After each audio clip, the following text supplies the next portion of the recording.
You don't have to be right about everything to follow Jesus. You don't even have to agree with the people sitting next to you in church.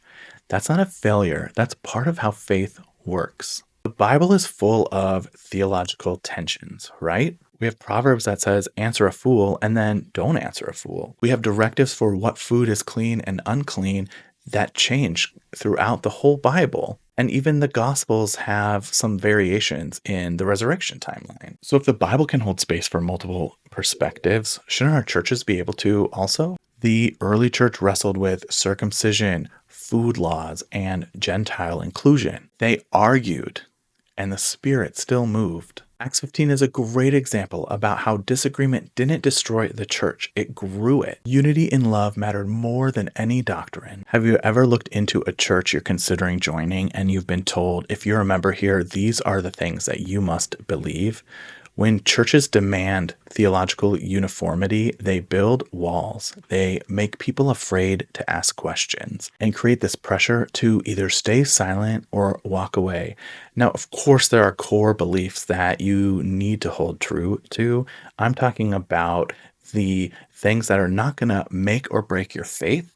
They are just all of the hundreds of factors that you can choose to believe one way or another and know that you still have salvation in God. The danger of such certainty isn't faith, it is fear that's disguised as holiness. Now, for me, I've seen LGBT inclusion is often used as a litmus test for real Christians. But the church has space for different views like baptism, politics, the end times. Why not inclusion? Now, some Christians are still wrestling with this, but isn't wrestling with it better than agreement wrapped in judgment? Now, scripture is still being debated on this. You can check out some of my other videos on the so-called clobber passages, but there is a lot of agreement that the traditional view of these clobber passages is not about loving committed relationships. It's about abusing power and exploitative sex. If the church makes narrower and narrower agreement the price of admission, they're going to be closing the doors on more and more people. LGBTQ Christians are forced to prove their right before they're even allowed to enter. And that is not how Jesus operated. Our best example is following him